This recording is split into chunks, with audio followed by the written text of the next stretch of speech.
guys, welcome back to my channel, Baby Roda Vlog. So for today's video, magkakaroon lang tayo ng reaction video regarding dito sa pinag-uusapan na PhilHealth budget. So sa mga hindi pa nakasubscribe sa akin channel, please subscribe my channel and click the bell para updated kayo sa ating mga ina-upload. Ito po ay isang reaction video lamang natin.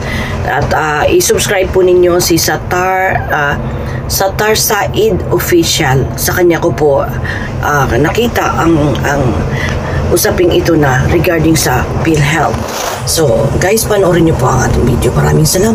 Hello guys, welcome back to my channel and welcome sa panibago natin video for today. So ang video natin ngayon, meron akong ibabalita sa inyo na napaka-importante, napakahalaga dahil tungkol ito sa PhilHealth. Sana mapanood ito ng ating mga kababayan na membro ng PhilHealth. Okay? Meron kasi naganap na hearing sa Senado kanina sa pangunguna ni Senator Bongo, yung Committee on Health and Demography. So maraming natuklasan si Senator Bongo at ni Senator Loren Legarda dito. Dahil etong PhilHealth, parang meron sila pagtatangka na gumastos ng 137 million para sa kanilang 38 years anniversary ng PhilHealth. So meron silang breakdown kung paano nila ilabas, paano nila kukunin yung 137 million. So parang parang hindi katanggap-tanggap dahil sa atin manggagaling ito pera ng ating mga kababayan to. Lahat ng mga membro ng PhilHealth naguhulog, tapos dito pala mapupunta sa party ng PhilHealth na to.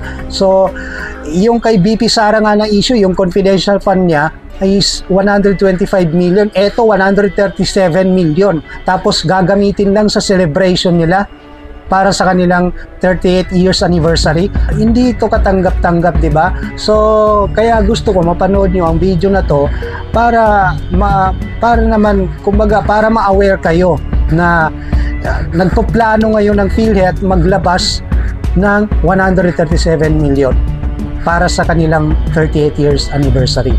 Tapos tinatanong ni Bongo kung saan ito kukunin sa mga binabanggit nilang mga budget. Ngayon hindi ito masagot.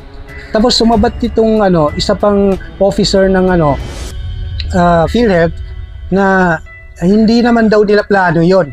Pero kung hindi nila plano, bakit nila inipresenta itong breakdown ng gagastusin nila?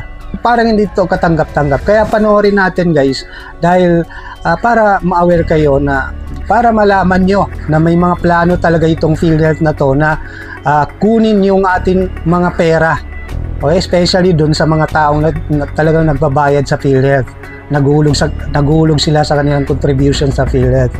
So ito, panoorin natin ngayon to. Okay? So ito na, panoorin natin.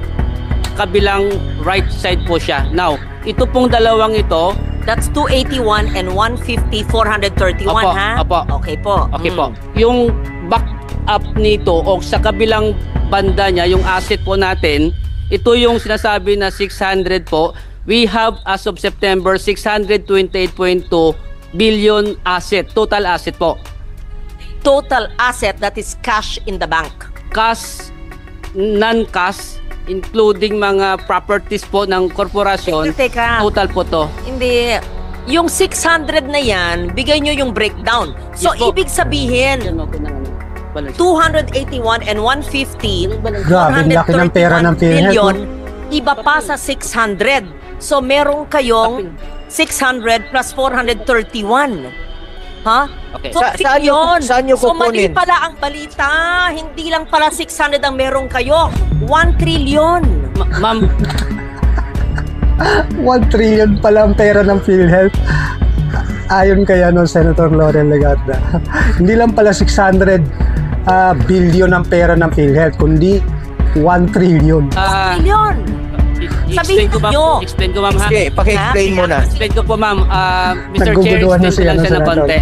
Again, Legarda. 628, babalance ito Because again, the asset should be total to the liabilities and members' equity.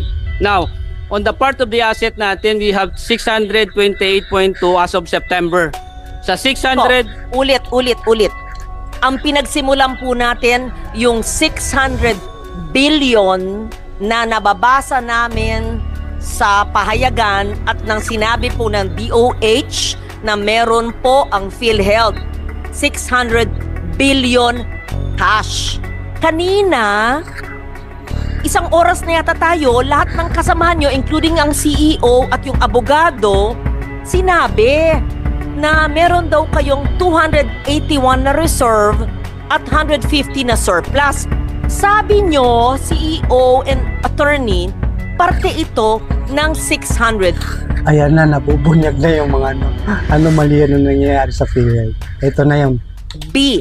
Sinasabi po ngayon ni Mr. Limisiago po. Yes, nahiwalay pa ito maliban sa 600B. So, ibig sabihin, ang assets nyo, cash and non-cash, ay 1 trillion. Pakipaliwanag. Yes po, ma'am. Mr. Chair, again, ito yung members equity po. Ang backup po niya yung ating assets. Now, sa total assets of 628, yung investment po natin, kasi ang ating asset ay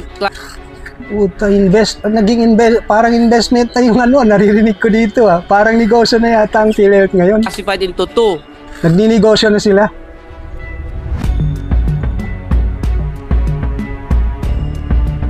Quiet muna, order. Pakinggan muna natin kung gusto lumabas na lang muna yung magsasalita dyan. Maraming salamat po. Again, ang ating asset po ay dalawa po to. We have current and non-current assets. Now, on the part of our investment portfolio po, Ilagay sa screen. Sabihin ka ba sana mayroon na tayo. Papapakita natin doon. Papakita natin. Ayan. Hindi na nila alam ang gagawin nila. Oo. Papakita natin doon. Sige, pakibasa. Ma'am, Mr. Chair, Honorable Ligarda, again, dalawang klase po yung ating assets, current and non-current assets. Now, as mentioned by our PCEO, the total investment portfolio, 489, dito po siya nasa asset po. So, ibig sabihin, our reserve and our surplus, ang backup niya ay ang ating assets. Now, sa asset po nito, malaking 489. Opo, malaki. Assets. And these are current assets. Investment Laking portfolio po pera. yung Kaya nga, 489 po. 489. Opo. Investment 600 billion plus 400 billion. Tama naman si Senator Laurel Legarda na 1 trillion. portfolio. So, Ibig sabihin, ito po ay cash na ini-invest po ninyo para ini-invest po nyo sa bangko, sa financial institution na meron pong interest. Tama ba ho? Opo. Okay? I-breakdown po natin, ma'am. Ano po? I-breakdown po natin. One question lang, anong Sige. kinukonsider mo ba ang PhilHealth as negosyo o medical? Ayun na ako sinasabi ko Parang nakakarinig ako ng pag nakarinig kasi ako ng investment na term, na salita, ang iba na yung pumapasok sa isip ko negosyo. So etong si Bongo, hindi nakapagbigil. Senator Bongo, na tanungin kung ano ba, negosyo ba, ginagawa niyo bang negosyo ang PhilHealth o ano? Insurance. Health insurance po tayo. Health. Opo, very clear po sa amin na health Paintindi po insurance. sa mga kababayan natin At pangalawang tanong, saan nyo kukunin ang inyong working budget for next year na 200, how much is that? 280? 281. Saan nyo kukunin dito sa sinasabi ninyo? Opo, the source of our Ayan na. 284 corporate operating budget sa year 2025 Oh. estimated direct contribution of 203 billion, Oo, investment income papalusot pa, papalusot. of Direct contribution, ito yung amin. Amin to. atin po, atin. Atin yun. Ito na yung Ang sweldo atin. natin. Opo, So, yung sweldo natin, ito yung sa working budget ninyo next year. opo. Kasama Nakolekta na to, hindi pa? That is estimated po. Estimated pa. Kukolektahin pa. Sa Okay. 2025 po. Kokolektahin pa lang. 3, magkano? 284 po. Oh, 203 ay estimated Yung direct. 81, saan nyo kukunin? Ang again, yung other portion, my investment income estimated at 20 billion, Mr. Chair. And the difference of 48 ay kukunin natin siya Bilyong doon pera? sa surplus. Sa surplus na siya. 48 billion yan. Sandali So may, po. may pagkukunan kayo. Opo, may Can you pagkukunan assure po. the public na makukuha to? Yes po, Mr. Chair, Honorable Yung, Ricardo. yung 30th anniversary, saan kukunin? Hindi nyo pa sinasagot. 30th anniversary Yung po, gastos nila sa 30th anniversary. kasama po siya dapat sa COB 2025. But Saan nga kukunin doon sa pondo na yon? Oo. Anniversary. The board approved the 323 for the stamp. Saan na kukunin doon? 323,000. Doon kukunin sa inyong working budget itong Okay. gastos sa anniversary. Doon kukunin. Mr. Chair, as discussed kagabi Hindi makasagot. sa House, the 323,000 galing sa 2024 extended validity. Yun muna yung in-approve po ng management and ng board. Magkano yung expected, bigyan ko kayo ng chance naman to explain. Magkano yung expected or projected niyo ng gastos sa anniversary ninyo? Oo. Magkano? Mr. Chair, the initial proposal ay 138 billion proposal. Initial. Para saan yun, Mr. Chair? Anniversary nga, ma'am. Anniversary po. Anong anniversary? Oo. 130 million pang anibersaryo? Saan nyo kukunin ito? Anong gagawin nyo? Una, saan kukunin at anong gagawin nyo sa 130 million pang anibersaryo nyo? Mr. Chair, Anibersaryo pang bigay ng additional package. Hindi anniversary celebration, ma'am. Ang tanong ko lang kung saan nyo kukunin. Anniversary celebration, gagamitin yung 137 million na mula sa ating bulsa, sa mga sahod natin, yung kinakaltas sa atin. Okay, so parang hindi talaga katanggap-tanggap ito. Ito, sa part ba ng working budget ninyo kukunin yung 138? Mr. Chair, ito po ay again proposal pa lang Proposal, siya. kaya nga, kung matutuloy ito, saan kukunin? Ay kukunin siya sa corporate operating budget Sa sa part pa rin ng working budget MOE. ninyo. Yes po. Ilang pasyente yung matutulungan yan? Yan, ang pinapakompute ko sa inyo. Baka naman pag, let's give them the benefit of a doubt, Mr. Chair, anniversary budget, 30 years na sila, 137 million, 138 million. Sandali. Ilan kaya ang empleyado ng PhilHealth? Kung bibigyan nila ng tag-1 milyon yung mga empleyado ng PhilHealth, umabot kaya ng 137 million ng empleyado ng PhilHealth, tapos bibigyan nila ng tag-1 milyon, siguro pwede, no? Pero tingin ko hindi abot ng 137 million ng empleyado ng PhilHealth, no? Grabe. Million, siguro naman, hindi naman yung Christmas party or celebration. Siguro naman hindi biyahe. Siguro naman hindi pagkain ng mga officers. Siguro, ito ay pagpalaganap ng mga package, di ba po? Ano ba yung 138 million? Ma'am, Mr. Chair. Oh, ano ba? Mr. Chair, sorry. Pakisagot lang, no? Yes. Yung 138 million, saan gagamitin at saan ang gagaling? Tapos balik sa tanong ko na yung 600 billion at 431 billion, hindi pa rin maliwanag kung pareho ba to o iba po. Mr. Chair, we'll just explain very quickly, just for the purposes of to expedite the discussion. What was approved by the board and what was decided in PhilHealth already is the budget for the 30th anniversary was brought down to a few 100,000 pesos only. So maybe we Nagpapalusot na sila. Lantaran na yan na pagpapalusot. can just to clarify everything. There's nothing, there's no hundreds of millions, there's no Huling-huli na. millions. So just so that we can continue with the discussion, please. Yun ang tinanong ko kanina at sabi mo you will explain it later. Yes. So nauna nyo pong sinagot yung mga tanong ni Senator Ligarda kaysa sa mga tanong ko na hindi pa rin nasasagot until now. Pakisagot muna. So, just to answer nga very quickly, Mr. Chair, we are only planning to spend a few 100,000 pesos for 30th anniversary. Yan lang po, wala pong mga excessive spending So, ibig po. sabihin, Just to simplify the discussion. Projected pa lang ito. Actually, may mga proposals, Proposal. but Hindi pa natutuloy. So good. Thank you for asking that. Hindi pa natutuloy. Tignan nyo guys. Oh. Tignan nyo mga kababayan. Yung number 5. Ano yan? Special tokens for employees, giveaway to, ano yan? Clients, umbrella. Ano yan? 7.9 million kung umbrella. Ano yan? Payong? Tapos magkakalaga ng ganyan? Grabe, sobra na to. You're spending a few hundreds of thousands, but we see on the board, it is not consistent with what the CEO is saying.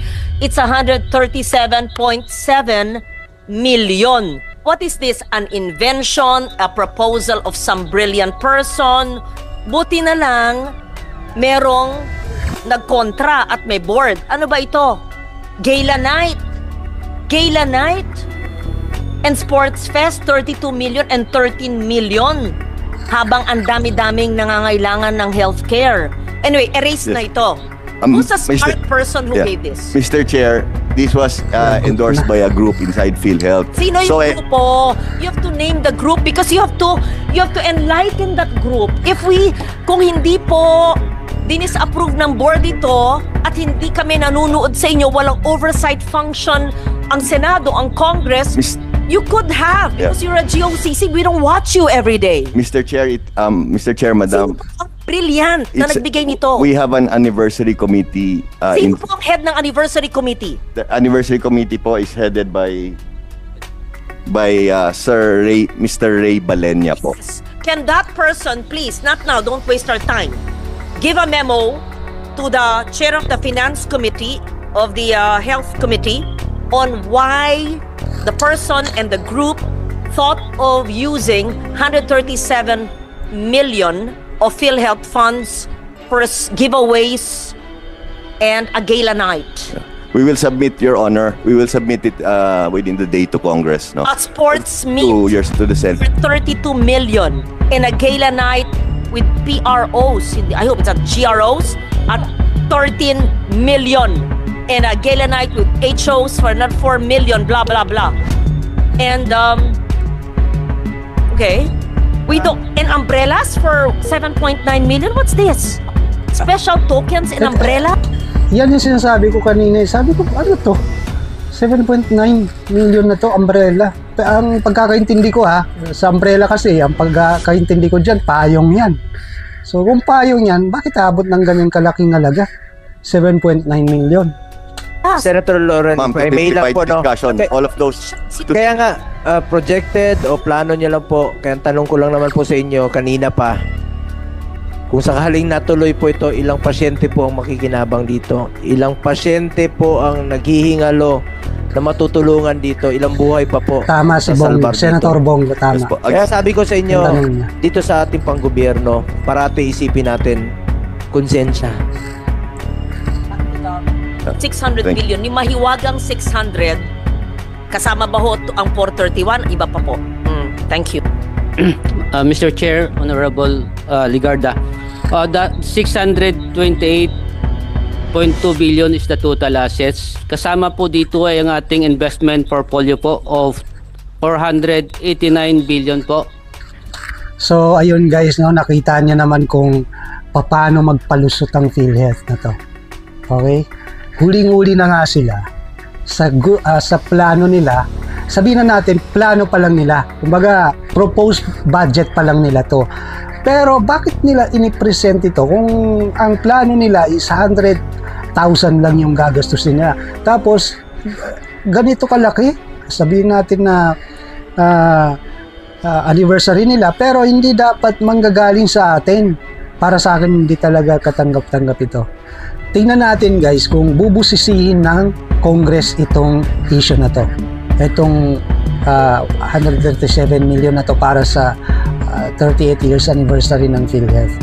Tingnan natin kung bubusisihin ng Congress. Ngayon, yung sa akin dito, gusto ko malaman dahil yung sa issue ni VP Sara doon sa kanyang confidential fund na 125 million, ang Congress ay talagang binusisi nila si VP Sara. So, ngayon, tignan natin kung actionan nila ang issue na to sa PhilHealth. So sana meron kayo nakuha na magandang balita sa video na to.